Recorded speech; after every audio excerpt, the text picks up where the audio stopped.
Hello students, welcome to Global Online. This is Ankita Sood. So HP set paper 1 के final revision में आज हम ICT unit को पूरा डिटेल में डिस्कस करने वाले हैं. सो स्टूडेंट्स अगले 60 मिनट्स के अंदर ICT के जितने भी important and most repeated topics हैं उनको हम डिटेल में डिस्कस करेंगे.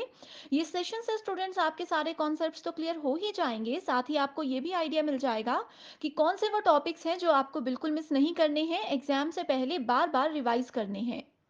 सबसे पहले इंफॉर्मेशन एंड कम्युनिकेशन टेक्नोलॉजी का ये कंप्लीट सिलेबस है जो कि यूजीसी नेट और सेट एग्जाम दोनों के लिए ही सेम रहता है. स्टूडेंट्स एग्जामिनेशन में बहुत कम टाइम बाकी है एंड ऐसे में अगर अभी भी आपने पेपर 1 की तैयारी नहीं की है तो आपके लिए कंप्लीट कोर्स हम लेकर आए हैं जहां पर आपको डेली 3 लाइव लेक्चर्स हम प्रोवाइड करवाते हैं जिसकी हेल्प से एग्जाम से पहले आपका पूरा सिलेबस कवर हो जाएगा. Topic wise MCQs and PYQs भी आपको रिकॉर्डेड फॉर्मेट में मिल जाएंगे. हिंदी एंड इंग्लिश दोनों लैंग्वेजेस में मॉक टेस्ट अवेलेबल हैं जिसमें से जरूर एज इट इज क्वेश्चन आएंगे एंड एग्जामिनेशन के लेवल के according and previous year paper के पैटर्न के according 5000 plus MCQ question bank भी है जिसको अगर आपने पढ़ लिया तो यकीन रखिए कि इसी के अंदर में से एग्जामिनेशन में क्वेश्चन आएंगे और आप बहुत आसानी से अच्छा स्कोर कर सकते हो. इसके लिए हमारा एक न्यू बैच अभी स्टार्ट हो रहा है. आप आज इस बैच को ज्वाइन कर लीजिए. इसके लिए 50% ऑफ लिमिटेड पीरियड के लिए मैं लेकर आई हूँ. एंड स्टूडेंट्स फ्री वीडियोस देखना चाहते हो तो ग्लोबल ऑनलाइन ऐप को जरूर डाउनलोड कीजिए. स्टोर सेक्शन पर सर्च बार में कोर्स का नाम लिखना है. यहाँ पर आप जैसे कंटेंट पर जाओगे तो आपके सामने कंप्लीट कोर्स मिल जाएगा जिसमें देख सकते हो आप लोग पीडीएफ्स भी हैं, वीडियोस भी हैं एंड टेस्ट भी आपको मिल जाएंगे. सेपरेट भी हिंदी इंग्लिश दोनों लैंग्वेजेस में मॉक टेस्ट अवेलेबल हैं. आपको प्रीवियस ईयर पेपर के पीडीएफ्स भी यहाँ पर हम प्रोवाइड करवाते हैं. बस आपको गिवन नंबर्स पर कांटेक्ट करना है और इसकी सारी इंफॉर्मेशन मिल जाएगी. इसके अलावा स्टूडेंट्स अगर आप चाहते हो कि सिर्फ ये 5000 प्लस क्वेश्चन बैंक को एक्सेस करें क्योंकि टाइम कम है तो आप सिर्फ ये पीडीएफ भी ले सकते हो. कोई भी डाउट है तो गिवन नंबर्स पर आप व्हाट्सएप के जरिए हमसे बात कर सकते हो.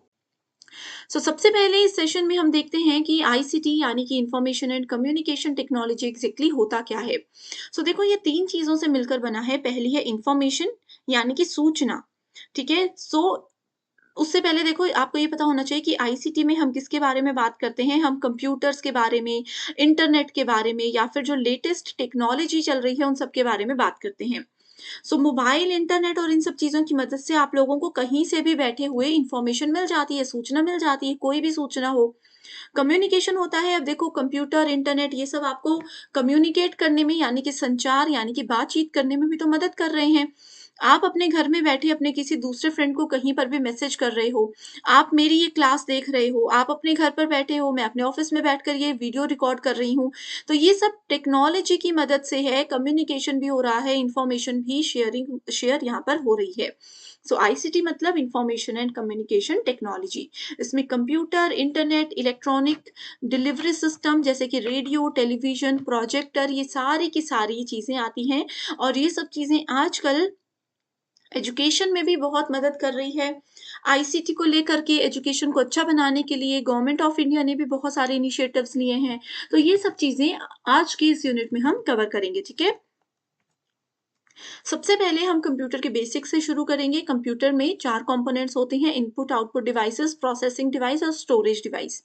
तो आपको पता होगा कि कंप्यूटर में इस तरीके की जो स्क्रीन होती है उसको क्या बोलते हैं. उसको मॉनिटर बोलते हैं.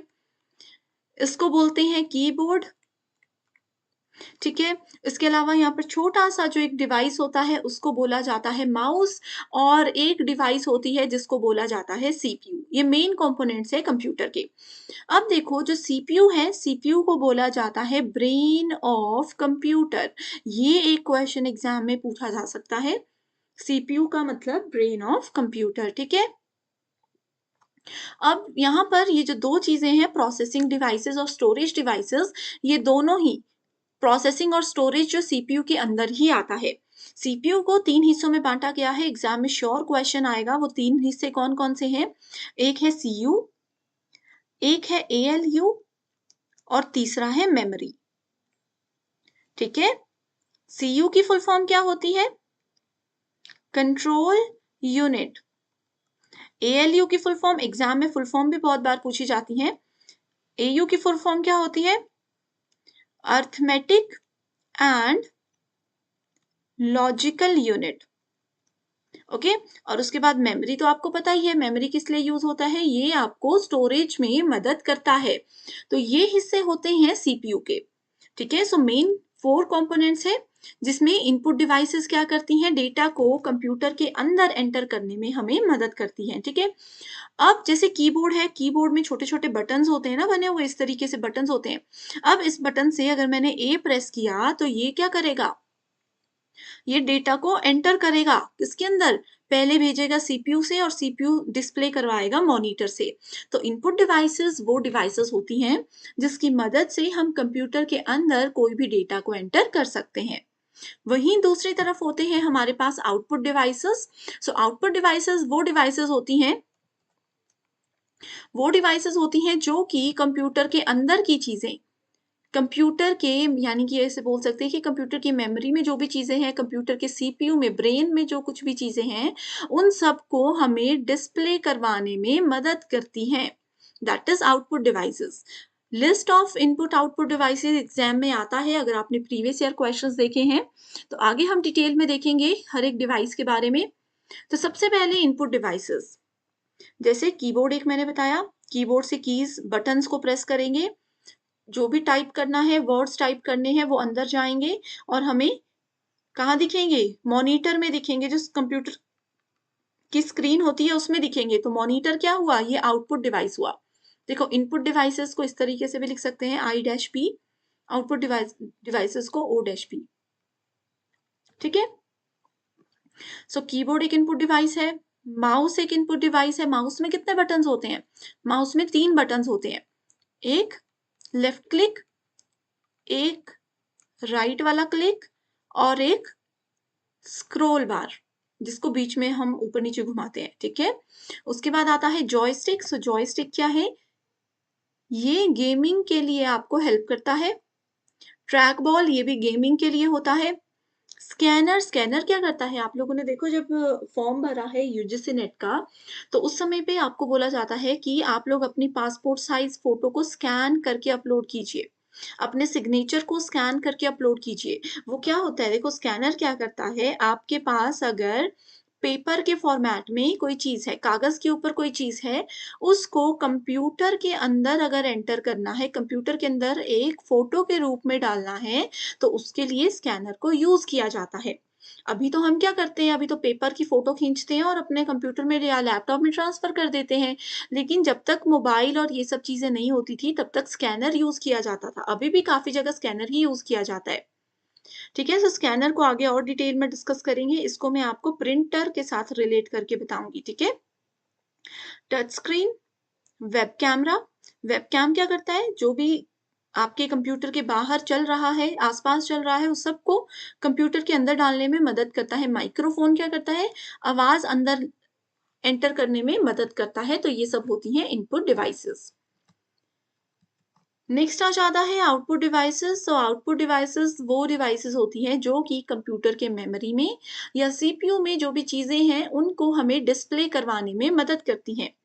आउटपुट डिवाइसेस को डिस्प्ले डिवाइसेस के नाम से भी जाना जाता है, ओके। जैसे कि मॉनिटर है आपके कंप्यूटर के अंदर, जो भी गाने हैं, जो भी मूवीज है, जो भी वीडियोस है, उसको डिस्प्ले कौन करवाता है, मॉनिटर करवाता है।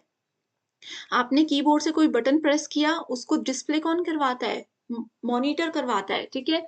इसके अलावा जैसे हमने स्कैनर देखा था, स्कैनर ने किसी भी चीज को स्कैन किया, वो फोटो बन गई, वो कहाँ पर आई, मॉनिटर में दिखेगी आपको, है ना। दूसरा है प्रिंटर। हेडफोन, हेडफोन आवाज हमें बाहर निकाल कर देते हैं ना, जो मोबाइल के अंदर या कंप्यूटर के अंदर सॉन्ग है, वो आवाज बाहर निकालने में मदद करते हैं। स्क्रीन प्रोजेक्टर, कंप्यूटर के अंदर जो कुछ भी चीजें हैं उसको अगर बड़ी स्क्रीन में देखना है, इसको अटैच करके व्हाइट वॉल पर बहुत बड़े से देखा जा सकता है। GPS location, plotter, video card, speakers और साउंड कार्ड। अब देखो यहाँ पर पहले हम बात करते हैं प्रिंटर और प्लॉटर के बारे में।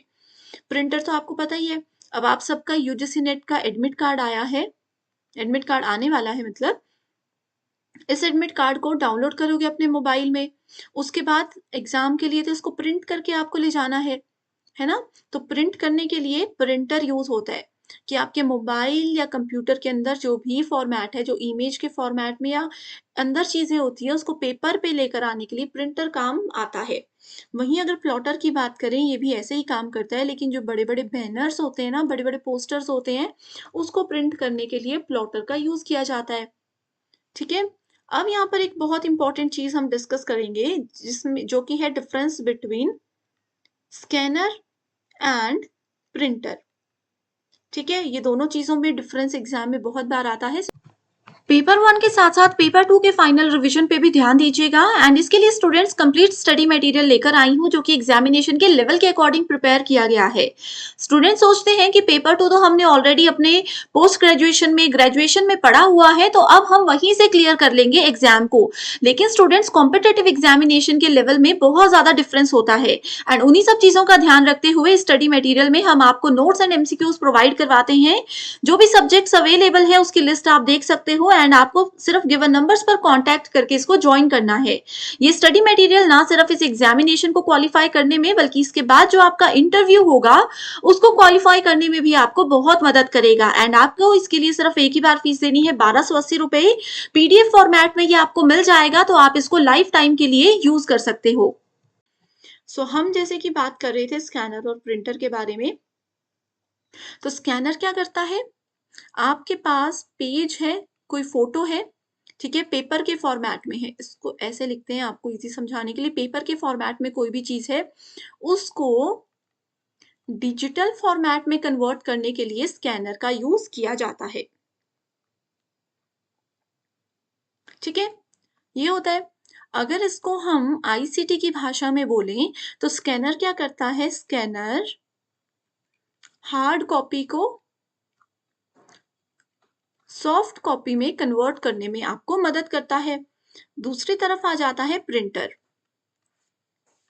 ठीक है, ये क्या करता है, जो भी आपके कंप्यूटर के अंदर डिजिटल फॉर्मेट में है, चाहे कोई फोटो है, चाहे कोई भी डॉक्यूमेंट है, जब उस डॉक्यूमेंट को आपने पेपर पर लेकर आना है, एक पेज के फॉर्मेट में आपको वो अपने हाथ में चाहिए, तो उसके लिए यूज होता है प्रिंटर।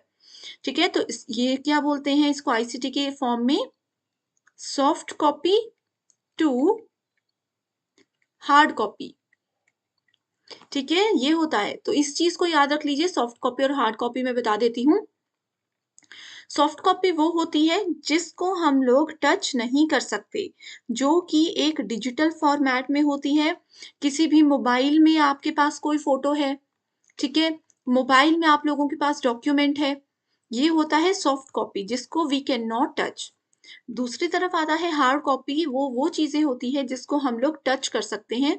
ठीक है, अब आपके मोबाइल में आपने अपनी कोई फोटो खींची, उसके बाद आपने क्या किया, उस फोटो को प्रिंट करवा के बड़ी फ्रेम करवा के लगा दिया। तो पहले जब तक वो मोबाइल में थी, वो डिजिटल फॉर्मेट में थी, तो वो सॉफ्ट कॉपी थी। जब उसको बड़ी फोटो बना दिया, तो वो क्या हो गई, हार्ड कॉपी बन गई। ठीक है, ये होता है difference between hard copy and soft copy. Next आ जाता है कीबोर्ड। कीबोर्ड क्या है, एक इनपुट डिवाइस है। अगर हम लोग बात करें स्टैंडर्ड कीबोर्ड की, अब गिनने मत लग जाना अपने घर के कीबोर्ड में, अपने घर में जो भी है उसमें गिनने मत लग जाना। सब कीबोर्ड में वैसे तो अलग अलग कीज होती हैं, कई कीबोर्ड में ये वाला पार्ट होता ही नहीं है, ये वाला पूरा पार्ट होता ही नहीं है, नंबर सिर्फ यहीं से यूज करने होते हैं। ठीक है, तो जो स्टैंडर्ड कीबोर्ड होता है उसमें 104 बटन होते हैं। एग्जाम में कभी भी पूछा जाए, अपने घर के कंप्यूटर के बटन्स नहीं लिखने हैं, स्टैंडर्ड के लिखने हैं, वो 104 है। इनको अलग अलग हिस्सों में बांटा गया है। ठीक है, अलग अलग हिस्सों में बांटा गया है, जिसमें कि पहले आ जाती हैं फंक्शन कीज। सबसे ऊपर देखोगे छोटा छोटा सा लिखा होगा, जहां पर बटन है F1 से लेकर F12 तक, फंक्शन कीज। इनके अपने कुछ फंक्शंस होते हैं। जैसे अगर आप लोगों को मैं बताऊं, अगर आप लोग F6 प्रेस करते हो तो आपका कंप्यूटर या लैपटॉप म्यूट हो जाता है। ठीक है, F7 प्रेस करते हो तो वॉल्यूम कम हो जाएगा, F8 प्रेस करोगे तो वॉल्यूम बढ़ जाएगा। ये फंक्शन है, इनकी ऑटोमेटिकली फंक्शन होते हैं पहले से सेट किए हुए। ठीक है, बस इनको दबाना है और काम हो जाएगा। एस्केप बटन होता है किसी जगह से बाहर निकलना, जैसे ये पीपीटी है, अभी मैं इसमें एस्केप बटन दबाऊंगी, कॉर्नर वाला छोटा सा बटन दबाऊंगी, तो ये एग्जिट हो जाएगा यहां से। ठीक है, इसके बाद आते हैं अल्फाबेट कीज। ए से जेड तक अल्फाबेट होते हैं। ठीक है, उसके बाद आते हैं नंबर कीज, 0 से 9 तक नंबर कीज होते हैं। उसके बाद आते हैं एरो कीज, ये जो 4 एरो होते हैं, ऊपर नीचे लेफ्ट और राइट। ठीक है, इसके बाद आता है एक स्पेस बार होता है। ठीक है, एक स्पेस बार होता है, 2 एंटर बटन होते हैं, एक एंटर बटन ये वाला होता है और एक एंटर बटन यहाँ पर होता है। ठीक है, अगर यहाँ पर ना हो तो एंटर होता है फिर भी इधर, ठीक है। उसके बाद होता है हमारे पास डिलीट बटन होता है, ठीक है, बैक स्पेस का बटन होता है। ये सब कैटेगरीज होती हैं, ये जो स्पेशल स्पेशल कीज होती है ना, जैसे कि less than, greater than, comma, ये परसेंटेज, ये सब स्पेशल कीज हैं। कंट्रोल कीज कौन सी हैं? एक तो CTRL लिखा होता है, वो कंट्रोल ही होता है, इसका मतलब CTRL बटन ये कंट्रोल की के अंदर आता है। उसके बाद हमारे पास ऑल्ट ALT ऑल्ट लिखा होता है, ठीक है। उसके बाद कैप्स लॉक आ जाता है। ये सब क्या है? ये सब कंट्रोल बटन्स है। अब एक और होमवर्क क्वेश्चन दे रही हूँ, रिवीजन के लिए है। 100% किसी ना किसी शिफ्ट में ये क्वेश्चन आएगा, वो ये है कि बताइए मुझे कैप्स लॉक जो होता है वो किसके लिए यूज होता है, क्या बेनिफिट है इसका, एक लाइन में फटाफट बता दीजिए, ठीक है। इसके बाद आगे बढ़ते हैं, वो है प्रिंटर्स। सो प्रिंटर मैंने आपको बताया, प्रिंटर के प्रकार एग्जाम में जरूर पूछे जाते हैं, खास करके यूजीसी नेट एग्जाम में तो जरूर ही आते हैं प्रिंटर के प्रकार। सो इस टेबल को ध्यान से देख लीजिए। तो प्रिंटर्स को दो हिस्सों में बांटा गया है, पहला है इम्पैक्ट, दूसरा है नॉन इम्पैक्ट। इम्पैक्ट प्रिंटर्स वो होते हैं जो कि डायरेक्टली प्रिंटर का हेड, इसको ऐसे लिखते हैं, head of printer directly touch करता है अगर पेपर के साथ, तो उसको इम्पैक्ट प्रिंटर बोला जाता है। नॉन इम्पैक्ट प्रिंटर होते हैं जो कि हेड पेपर को टच नहीं करता, ये दूर से ही वर्ड्स के लिए स्प्रे कर देता है, ठीक है। एग्जाम में देखो जो क्वेश्चन आया था वो ये आया था कि चेन प्रिंटर कौन से प्रकार का प्रिंटर है। तो आपके पास अगर ऑप्शन है लाइन प्रिंटर तो भी ठीक है, या फिर ऑप्शन हो सकता है इम्पैक्ट प्रिंटर। तो आपको ऐसे याद रखना है, ठीक है। सो इम्पैक्ट प्रिंटर को दो हिस्सों में बांटा गया है, कैरेक्टर और लाइन। कैरेक्टर प्रिंटर क्या करता है? कैरेक्टर बाय कैरेक्टर चीजों को प्रिंट करता है, जैसे A B C, ऐसे कैरेक्टर बाय कैरेक्टर करेगा, एक एक शब्द को करेगा प्रिंट। लाइन प्रिंटर क्या करता है? पूरी लाइन को इस तरीके से पूरे में ऐसे प्रिंट करता चलेगा, ठीक है। कैरेक्टर प्रिंटर, डॉट मैट्रिक्स और डेजी व्हील प्रिंटर, इसमें हिंदी इंग्लिश मीडियम वालों का कोई अलग चीज नहीं है, तो आप लोग थोड़ा सा पेशेंस रख के इसको याद रख लीजिएगा, ठीक है। हिंदी वालों के लिए भी चीजें सेम ही हैं।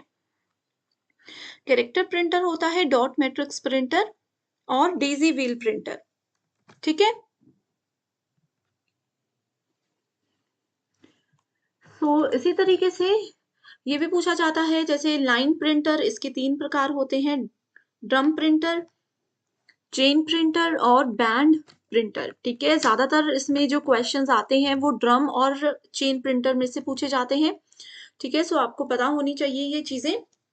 नेक्स्ट आ जाता है नॉन इम्पैक्ट प्रिंटर, इसमें है इंकजेट, लेजर और थर्मल, ये 3 प्रकार। बस आपको डिटेल में नहीं जाना कि किसकी क्या वर्किंग है, किसने किसको कब बनाया, क्या क्या इसका प्रोसेस है, कुछ भी पढ़ने की जरूरत नहीं है, सिर्फ ये नाम याद रख लीजिएगा कि चेन प्रिंटर किस कैटेगरी में आता है, ये आता है इम्पैक्ट प्रिंटर में, लेजर प्रिंटर आता है नॉन इम्पैक्ट में। इसको याद रखने का एक तरीका मैं बताती हूँ, देखो। नॉन इम्पैक्ट से शुरू करते हैं क्योंकि इसमें कम टाइप्स प्रिंटर होते हैं। थर्मल बहुत कम यूज होता है ना, ये टर्म बहुत कम एग्जाम में पूछी जाती है। अब देखो मैंने बताया नॉन इम्पैक्ट, जो कि जिसमें कि प्रिंटर का हेड पेपर को टच नहीं करता है ना। तो जहां पर पेपर ये है हेड टच नहीं कर रहा, तो वो इंक कैसे करेगा, वो प्रिंट कैसे करेगा, तो वो स्प्रे मारेगा, वो लेजर यहां पर देगा, ठीक है। दूर से ही वो लेजर लाइट से वर्ड्स को प्रिंट करेगा। वहीं पर इंकजेट क्या करेगा, ये इंक की स्प्रे करता है और दूर से वर्ड्स को वहां पर प्रिंट करता है। तो ये हो गए नॉन इम्पैक्ट, इंक फेंक कर वहां पर प्रिंट हो रहा है, दूसरे में लेजर के थ्रू प्रिंट हो रहा है। बाकी के जितने आएंगे वो इम्पैक्ट में आ जाएंगे। याद हो गया?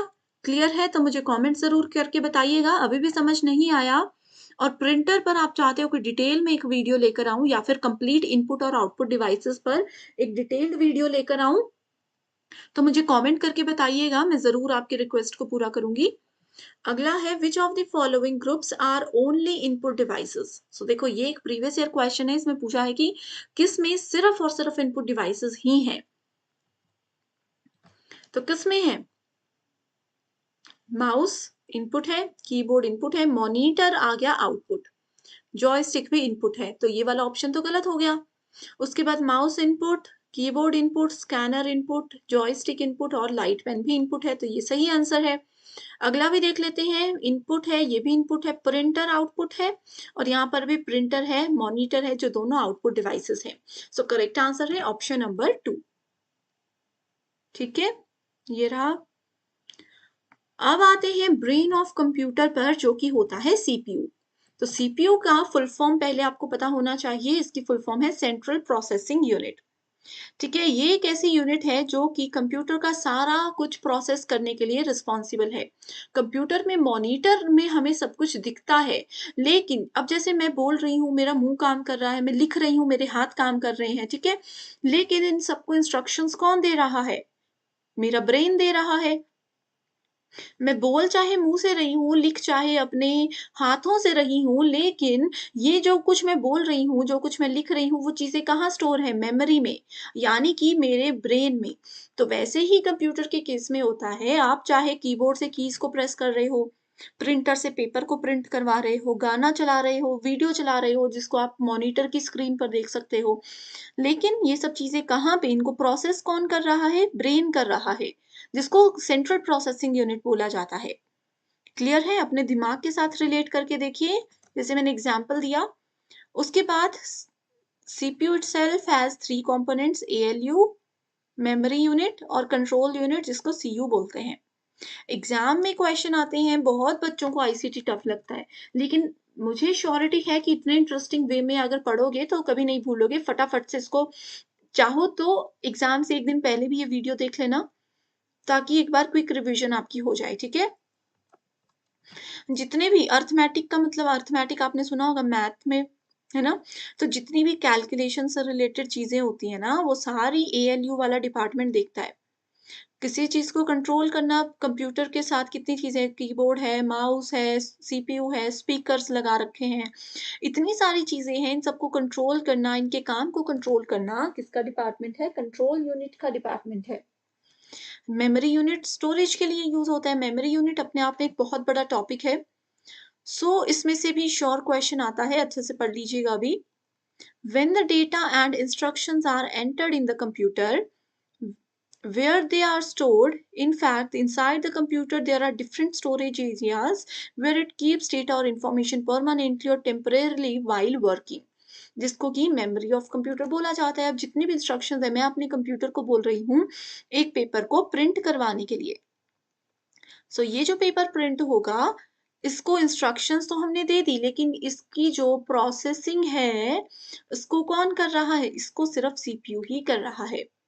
आप लोगों ने मुझसे कोई क्वेश्चन पूछ लिया, मैं मुँह से बोल रही हूँ उसका आंसर, लेकिन मुझे इंस्ट्रक्शंस, मेरी जो दिमाग में प्रोसेसिंग है, मेरे को जो चीज़ें याद है, उसको रिकॉल करने में कौन मदद कर रहा है? मेरा दिमाग। वही चीज़ है सीपीयू, मेमोरी, ठीक है? द मेमोरी ऑफ कंप्यूटर, उसको 2 हिस्सों में बाँटा गया है, प्राइमरी यानी कि प्राथमिक मेमोरी और सेकेंडरी माध्यमिक मेमोरी। अब देखो, इसको एक एग्जाम्पल के साथ बताती हूँ। आप सबके पास मोबाइल फ़ोन है, छोटा-बड़ा एंड्रॉयड कोई भी फ़ोन है, मोबाइल फ़ोन तो सबके पास है ना?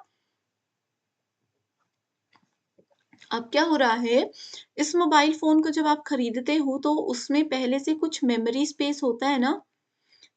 मेमोरी स्पेस होता है, आप पूछते हो कितने जीबी की रैम है जी, बताओ हमारे फ़ोन में कितने जीबी की रैम है? ये पूछते हो।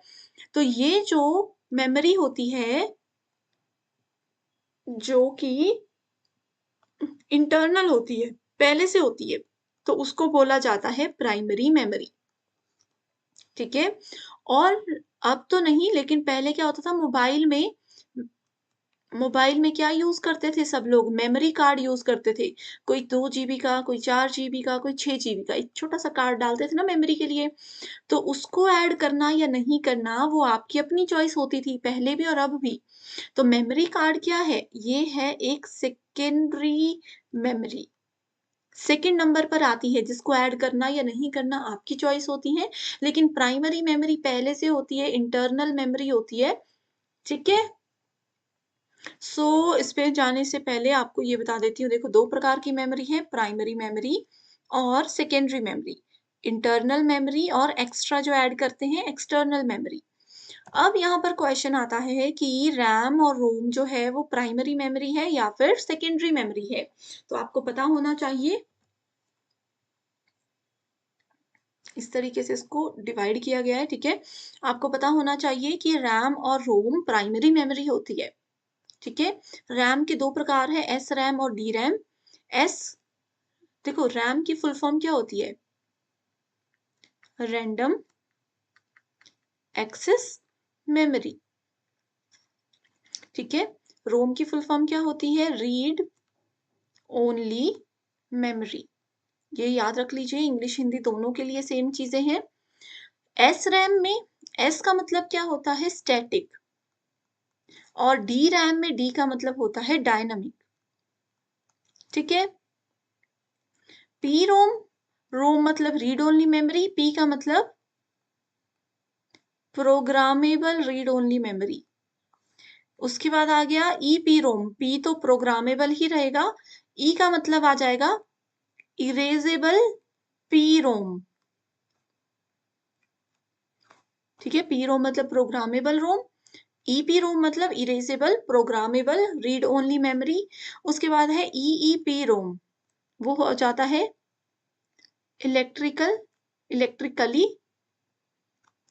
Erasable programmable read only memory. तो ये 1, 2 एंड 3, ये 3 प्रकार हैं रोम के। फुल फॉर्म जरूर याद रखिए, एस मतलब स्टैटिक, डी मतलब डायनामिक। एग्जाम में जरूर जरूर क्वेश्चन आएगा ही, ओके। सेकेंडरी मेमोरी में 3 प्रकार है, मैग्नेटिक स्टोरेज, ऑप्टिकल स्टोरेज और फ्लैश स्टोरेज। ये भी बहुत इंपॉर्टेंट है। अब देखो, सबसे पहले हम ऑप्टिकल स्टोरेज की बात करते हैं। अब यहाँ पर इसमें आता है दो चीजें, सीडी,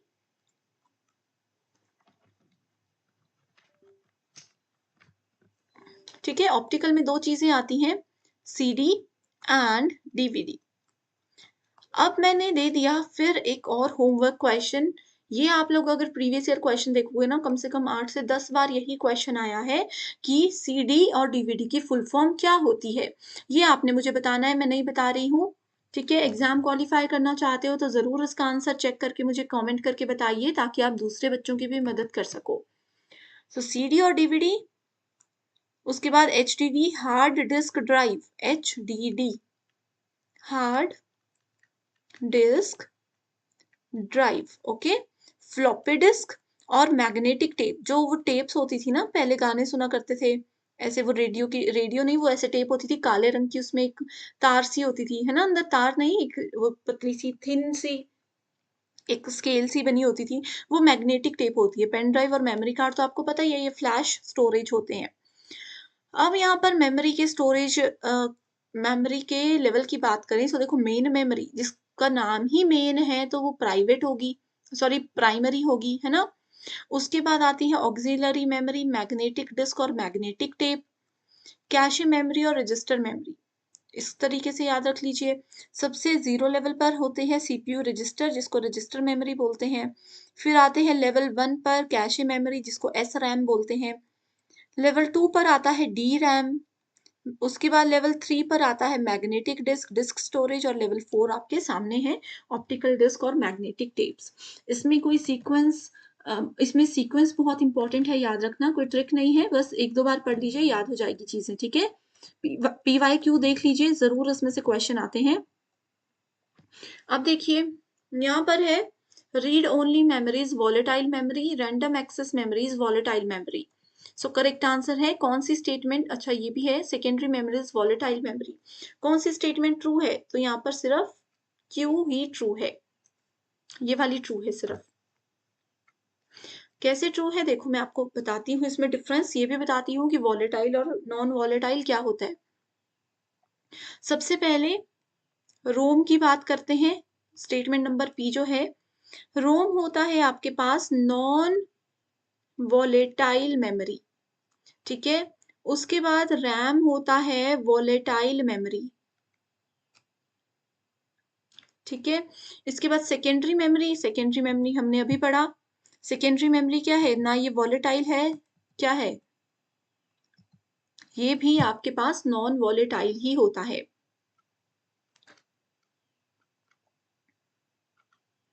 अब देखो, नॉन वॉलेटाइल को याद रखने का तरीका बताती हूँ। नॉन इरेजेबल, इरेजेबल का मतलब होता है जिसको, नॉन इरेजेबल होता है जिसको मिटा नहीं सकते हैं हम, that is called non erasable.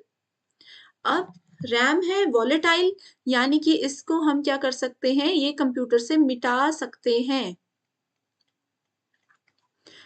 एक बहुत ही अच्छी एग्जाम्पल के साथ ये चीजें मैं आपको बताती हूँ, ठीक है। सो देखो, आप लोगों ने अपने मोबाइल फोन में क्या किया है, एक आपने क्रोम भी ओपन किया है, एक आप लोग यूट्यूब पे मेरी वीडियो देख रहे हो, ठीक है। साथ में आप लोगों ने क्रोम पे कुछ पढ़ भी रहे हो, ठीक है। आप लोगों ने थोड़ी देर पहले इंस्टाग्राम भी चलाया था, आपने फेसबुक भी चलाया था, आपने ग्लोबल ऑनलाइन ऐप को भी ओपन किया था। तो ये क्या हो गया, ये सारी चीजें जब ओपन होती है, आपको पता है ना, करंट टैब्स में उसको सबको हम देख सकते हैं। ये तो पता ही होगा, अपने मोबाइल में हमको सब दिख जाता है कि इससे पहले हमने क्या क्या चीजें ओपन की हैं। अब एक बार आप इस सब चीजों को ओपन करने के बाद अपने मोबाइल को जब स्विच ऑफ करते हो, तो क्या होता है, वो सारे टैब्स गायब हो जाते हैं, बिल्कुल जीरो टैब पे आपका फोन रहता है। तो ये सारी मेमोरी, इस तरीके की मेमोरी जब हम एक बार अपने मोबाइल को या अपने कंप्यूटर को या अपने डिवाइस को, एक बार जब हम अपने डिवाइस को ऑफ कर देते हैं, तो जो मेमोरी इरेज हो जाती है, उस मेमोरी को वॉलेटाइल मेमोरी बोला जाता है। ओके, क्लियर है। उस मेमोरी को वॉलेटाइल मेमोरी बोला जाता है। नॉन वॉलेटाइल मेमोरी क्या होती है, एक ऐसी मेमोरी जिसको आप चाहे अपना मोबाइल, अब देखो आप लोगों ने मोबाइल को स्विच ऑफ किया, आपका फेसबुक, ये जो कुछ भी टैब्स थे, ये रिसेंट टैब्स में से हट गए क्योंकि वॉलेटाइल है। लेकिन आपके फेसबुक के अंदर का डेटा, आपकी लॉगिन डिटेल्स, आपके यूट्यूब का डेटा, या आप यूट्यूब पे जो हिस्ट्री देख रहे थे वो सब डिलीट होगा, नहीं होगा। तो ये क्या है, ये नॉन वॉलेटाइल मेमोरी है। इसको देख लीजिए, a storage device is said to be volatile only if it maintains its data while the device is switched off, ठीक है। सो रैम क्या है, वॉलेटाइल है। ओके, नेक्स्ट है, A combination of 8 bits is called a byte। इसमें detail में नहीं जाना, इसको ऐसे याद रख लो, 8 छोटे छोटे बिट्स को मिला करके एक बाइट बनता है, ठीक है। अब ये सारी स्टोरेज यूनिट्स हैं जिसको आप ये देख सकते हो, इसमें एक मिसिंग है, वो है बिट। सबसे छोटी मेमोरी यूनिट बिट, फिर बाइट, फिर किलो बाइट, जिसको आप केबी बोलते हो, केबी के नाम से जानते हो, एमबी, जीबी। आप बोलते हो ना मुझे मोबाइल में इतने जीबी डेटा रोज मिलता है, 2 जीबी, 5 जीबी, तो ये क्या है, ये गीगाबाइट है। एक गाना डाउनलोड कर रहे हो, कितने एमबी का है, 2 MB, 5 MB, तो वो मेगाबाइट होता है। उसके बाद terabyte TB, petabyte PB, exabyte EB, zettabyte ZB, yottabyte YB, ठीक है। सो ऐसे आप हर एक चीज को याद रख सकते हो। अब इसको याद रखने का एक और चीज है, देखो, 1024 बाइट्स को मिलाकर, इस टेबल को भी देखते रहिएगा, ये जो ब्लैक स्क्रीन पर है, एक बिट, सॉरी 8 बिट्स को मिला करके 8 बाइट बनता है, ठीक है।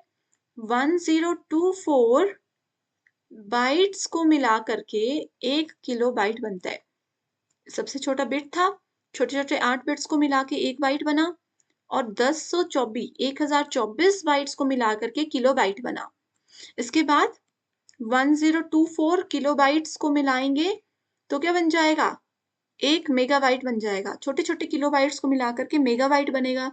1024 मेगाबाइट को मिलाएंगे तो 1 जीबी बनेगा। 1024 जीबी को मिलाएंगे तो 1 टीबी बनेगा। तो इस तरीके से मेमोरी यूनिट्स होती हैं, इसको बिट्स और बाइट्स में स्टोर किया जाता है। 1 GB is equal to what, GB से छोटा क्या होता है, होमवर्क के लिए मैंने दे दिया क्वेश्चन, बताइए, अभी बताया मैंने, ठीक है। 1 GB is equals to what, ऐसे आंसर में नहीं लिखना है कि ऑप्शन नंबर 3, ऑप्शन नंबर 4, समझ में नहीं आता कि आप कौन से क्वेश्चन का आंसर दे रहे हो, ठीक है। तो इसको आप ऐसे लिखिए, 1 GB इज इक्वल्स टू, जो भी आपका आंसर है कॉमेंट करके बता दीजिए। प्रीवियस ईयर क्वेश्चन है, कम से कम 5-6 बार आ चुका है। Which of the following represents 1 billion character, 1 billion character होते हैं जीबी में। अब आते हैं हार्डवेयर और सॉफ्टवेयर पे। ऑलरेडी मैं आपको बता चुकी हूँ, हार्डवेयर वो डिवाइसेस होती हैं जिसको हम टच कर सकते हैं, हार्ड डिवाइसेस होती हैं, और सॉफ्टवेयर वो डिवाइस होती है जिसको हम टच नहीं कर सकते, लेकिन यूज में यही आती है, हार्डवेयर के इंटरनल में ये काम करती हैं। ठीक है,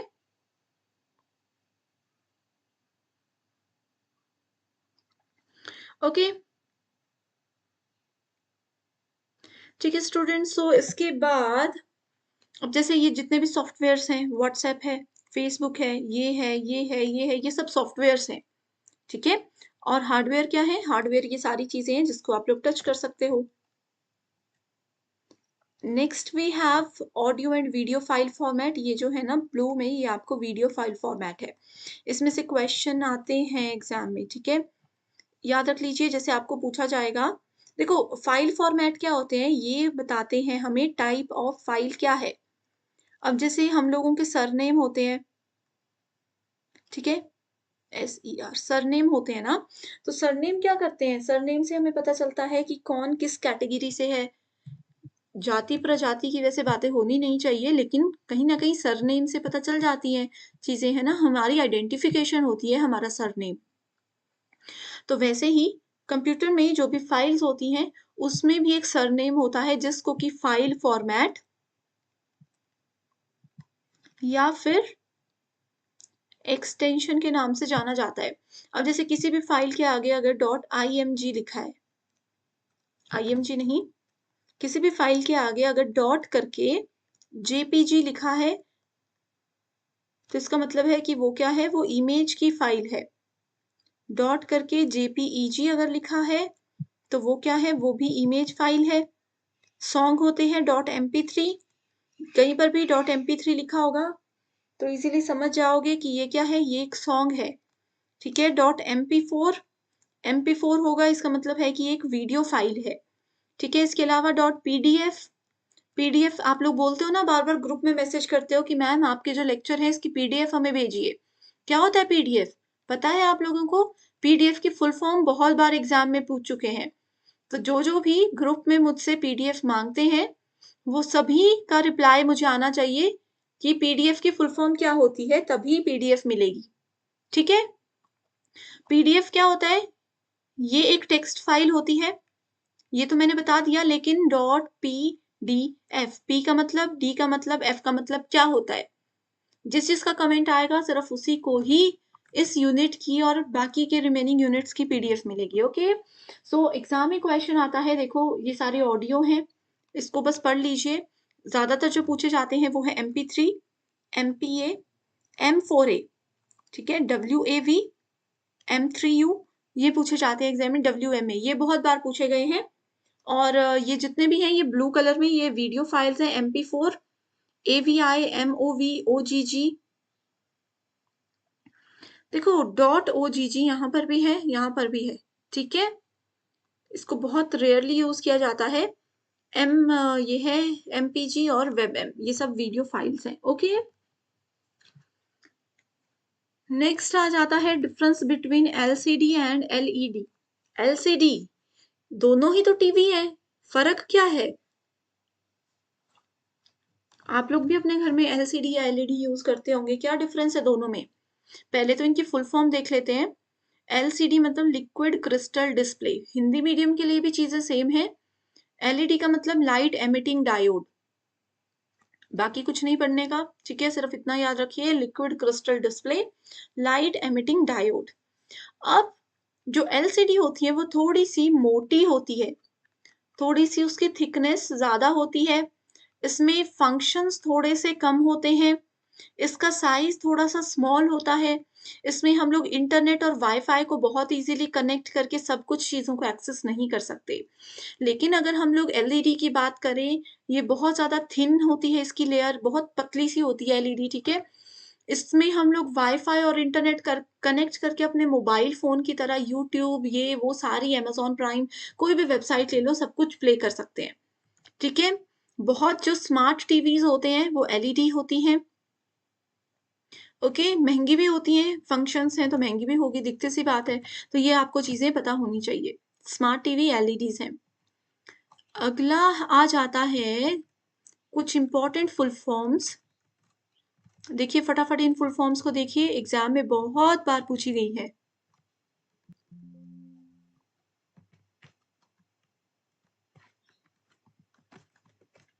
सबसे पहले हमने देखा CPU, central processing unit, ALU, arithmetic logical unit, graphical user interface, GUI, ये बहुत बार आई है, BIOS, basic input output system, USB cable आप बोलते हो ना, हमें लैपटॉप कनेक्ट करना है या कुछ भी है, यूएसबी केबल। सो यूएसबी केबल्स क्या होती हैं? ये होती हैं जो आपके मोबाइल फोन में एक अडेप्टर होते हैं ना, एक केबल होती है चार्जर वाली, उसको अगर अलग कर देते, सिर्फ तार तार रहने देते, तो उसको यूएसबी केबल बोलते हैं। स्काई भी बहुत बार एग्जाम में आया है, American standard code for information interchange. ROM हमने देख लिया। सीडी का देखो आंसर मैंने आपसे पूछा था, कॉम्पैक्ट डिस्क होता है। CGA, colour graphics adapter.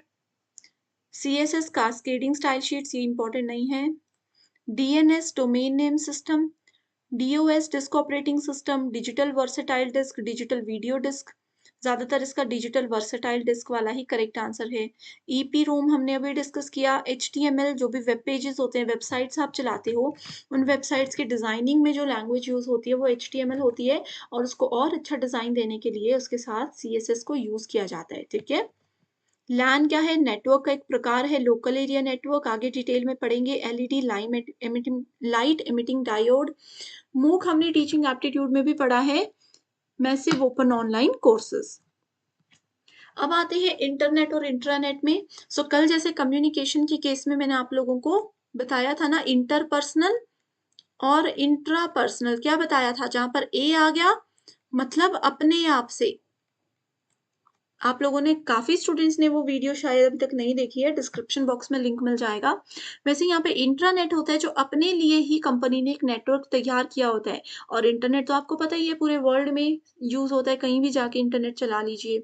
Important terms है, फुल फॉर्म्स याद रखिए सिर्फ, एचटीटीपी और HTTPS. Hyper text transfer protocol, this is HTTP. IP address में आईपी का मतलब क्या होता है? Internet protocol, internet protocol. जैसे हर एक पर्सन का आधार नंबर अलग होता है ना, आपके आधार नंबर से आपकी सारी चीजें लिंक हैं, आप कहीं भी जाओ आपके आधार नंबर से आपकी पूरी जानकारी निकाल ली जा सकती है। आपकी आइडेंटिफिकेशन है वो, जो कि किसी से भी मैच नहीं करेगी कभी भी, है ना। वैसे ही आईपी एड्रेस हर एक कंप्यूटर जो इंटरनेट को यूज कर रहा है, आज के तो समय पे तो हर एक कंप्यूटर, लैपटॉप इंटरनेट को यूज करता ही है। तो हर एक कंप्यूटर जो भी इंटरनेट को यूज कर रहा है, हर एक कंप्यूटर का एक यूनिक आईपी एड्रेस होता है, जो कि उसको आइडेंटिफाई करने में मदद करता है, यूनिकली आइडेंटिफाई करने में मदद करता है। अब जैसे ऑनलाइन फ्रॉड्स होते हैं ना, तो ऑनलाइन फ्रॉड वालों को कैसे पकड़ा जाता है? उनके कंप्यूटर को स्कैन, उनके कनेक्शन को पूरे को चेक करके आईपी एड्रेस उनका ढूंढ कर स्कैन किया जाता है कि किस कंप्यूटर से, कहाँ से, कैसे ये फ्रॉड हुआ है। ठीक है। Email spam and filters. Email क्या होता है? इलेक्ट्रॉनिक मेल होता है, आप सबने मेल किया होगा, ये उसके अंदर आता है। सोशल मीडिया, फेसबुक, ट्विटर, जहां पर लोग सोशली एक दूसरे से जुड़ते हैं, चीजें शेयर करते हैं। ई कॉमर्स क्या होता है? कोई भी वेबसाइट जहां से आप बिजनेस कर सकते हो, फ्लिपकार्ट, अमेजोन, ग्लोबल ऑनलाइन, ये सब ई कॉमर्स। जैसे ग्लोबल ऑनलाइन है, ये ई कॉमर्स नहीं है, ये एक एजुकेशनल वेबसाइट है। ई कॉमर्स होता है फेसबुक, सॉरी, जैसे कि अमेज़न, फ्लिपकार्ट और भी बहुत सारे हैं जो कि ऑनलाइन चीज़ों को बेचते हैं और सेल करते हैं। वेबसाइट किसका कलेक्शन होता है? वेब पेजेस का। छोटे-छोटे को वेब पेजेस पहले बनाए जाते हैं, फिर उन सब पेजेस को मिला दिया जाता है, उनको लिंक कर दिया जाता है आपस में, फिर एक पूरी वेबसाइट बनती है। Examples of web browsers, web browsers के एग्जाम्पल देखो ये सब हैं। मोज़िला फायरफॉक्स, ओपेरा मिनी, ये सब है वेब ब्राउज़र्स जो कि हमें इंटरनेट एक्सेस करने में मदद करते हैं। अब आप लोगों के पास गूगल क्रोम होता है फ़ोन में, इंटरनेट कैसे चलाओगे अगर गूगल क्रोम ही नहीं होगा? नहीं चला पाओगे ना, अंदर कैसे जाओगे? गूगल तक ही नहीं पहुँचोगे अगर ये वेब ब्राउज़र्स आपके पास नहीं है। इंट्रानेट मैंने बता दिया। अब आता है ईमेल। ई जहाँ पर भी टर्म नज़र आएगी वो होती है इलेक्ट्रॉनिक मेल। कम्युनिकेशन के लिए, मैसेज वगैरह शेयर करने के लिए ये आपको मदद करती है। इसमें आप कुछ भी अटैच कर सकते हो, इमेज, ऑडियो, वीडियो, बड़ी से बड़ी फाइल शेयर कर दी जा सकती है। ईमेल के कुछ टाइप्स होते हैं। 2 में आता है उनका ईमेल एड्रेस जिसको हमने मेल भेजना है। सब्जेक्ट में आता है टॉपिक कि मेल किससे रिलेटेड है। यहाँ चाहो तो डिस्क्रिप्शन या लेटर आप लिख सकते हो, कोई फ़ोटो भेजनी है, कोई डॉक्यूमेंट भेजना है तो यहाँ पर जाकर आप क्लिक करके अपलोड कर सकते हो, जैसे व्हाट्सएप पे फ़ोटो भेजते समय करते हो। सेंड पे क्लिक करके इसको भेज दिया, ठीक है। इसके अलावा 2 चीज़ें हैं सीसी और बीसीसी, एग्ज़ाम में पूछा जाता है। सीसी का मतलब होता है कार्बन कॉपी और बीसीसी का मतलब होता है ब्लाइंड कार्बन कॉपी, ठीक है, carbon copy and blind carbon copy. ये देखो ये भी एक पीवाईक्यू में लेकर आई हूँ, BCC blind carbon copy. Blind का मतलब क्या होता है, अंधा। बीसीसी के अंदर जिन भी लोगों के नाम होते हैं उनमें एक दूसरे को नहीं पता चलता कि किस किस को मेल भेजा है। अब यहाँ पर 2 नाम है स्वामी और रमा, ठीक है। स्वामी को नहीं पता चल रहा कि एक्चुअल में और किसको ये मेल भेजा गया है, तो ब्लाइंड हो चुके हैं, ये अंधे हो चुके हैं, ठीक है। डिटेल में ऑलरेडी ये चीजें हैं, ईमेल के प्रीवियस ईयर क्वेश्चंस एक्सप्लेनेशन अगर नहीं देखी कमेंट कीजिए, लिंक मैं शेयर कर दूंगी। आगे आते हैं नेटवर्क के प्रकार, लैन, मैन और वैन। लैन का मतलब होता है लोकल एरिया, यहाँ पर होगा आगे, ठीक है। ये देखो लैन, मैन और वैन, local area network, wide area network, metropolitan area network. Local एक बिल्डिंग है, एक बिल्डिंग के अंदर ऑफिस है, यहीं पर सिर्फ सिर्फ इतनी ही सी ही रेंज इस नेटवर्क की होगी, अंदर की ही डिवाइसेस को ये कनेक्ट कर पाएगा, वो लोकल एरिया नेटवर्क। मेट्रोपॉलिटन एक सिटी को कनेक्ट करता है, जैसे लैन ने देखो क्या किया, ये देखते हैं यहाँ पर, ये एक बिल्डिंग है, इसमें हमने लैन से इसको कनेक्ट कर दिया, अंदर के कंप्यूटर्स को इस लैन से जोड़ दिया। दूसरी बिल्डिंग है, इसमें भी हमने लैन जोड़ दी। तीसरी बिल्डिंग वालों ने अपने अंदर के कंप्यूटर्स के लिए लैन यूज कर ली। अब इन सब लैन को जब हम मिला देंगे तो क्या बन गया, एक बड़ा नेटवर्क बन गया, तो उसको मैन बोला जाता है। मैन का मतलब है मेट्रोपॉलिटन एरिया नेटवर्क। और वैसे ही अब जैसे एक मैन बना, वैसे दूसरा मैन, तीसरा मैन, चौथा मैन, इन सारे मैन को मिला करके जो एक बड़ा नेटवर्क बन गया उसको बोला जाता है वैन, यानी कि वाइड एरिया नेटवर्क। तो सबसे छोटा है लैन, उसके बाद आता है मैन, ठीक है, उसके बाद आता है मैन और सबसे बड़ा आता है वैन। मैन का एक एग्जाम्पल क्या है, मैन का एक एग्जाम्पल है जो आपकी सिटी में केबल ऑपरेटर होते हैं, वो पहले एक घर में केबल, ठीक है, वो क्या करते हैं, वो पहले आपके एक घर में केबल कनेक्शन करेंगे, दूसरे घर में करेंगे, तीसरे में करेंगे, ऐसे करते करते वो एक एरिया को कवर कर लेते हैं। फिर नेक्स्ट घर में ऐसे ऐसे करते करते वो दूसरे एरिया को कवर कर लेते हैं। फिर ये सबको मिलाकर अपनी एक पूरी सिटी का एक ही नेटवर्क बना देते हैं, तो वो बना देते हैं मैन, यानी कि मेट्रोपॉलिटन एरिया नेटवर्क। ये देखो ये इसका एग्जाम्पल है। वैन होता है इंटरनेट वाइड एरिया नेटवर्क, पूरे वर्ल्ड में, पूरे इंडिया में कहीं पर भी जाकर आप इसको यूज कर लीजिए, ठीक है, सेम ही चीजें रहेंगी। सो ये है वाइड एरिया नेटवर्क। सो ये आईसीटी हमने कंप्लीट आज कवर कर लिया है। इसके अलावा स्टूडेंट्स एक और टॉपिक रहता है आईसीटी में जो कि है डिजिटल इनिशिएटिव्स। डिजिटल इनिशिएटिव्स में हमने स्वयं प्रभा, मूक को तो पढ़ लिया था। इसके अलावा और भी सारे हैं जो कि इस वीडियो में कवर कर पाना मुश्किल थे, तो फिर उसके लिए अगर वो वीडियो डिटेल में चाहिए जिसमें सिर्फ और सिर्फ डिजिटल इनिशिएटिव्स में 2022 और 23 के आपके लिए लेकर आऊं, कमेंट कर दीजिए, तभी वो वीडियो में लेकर आऊंगी। Okay, so thank you so much for watching the session and I wish you all the very best.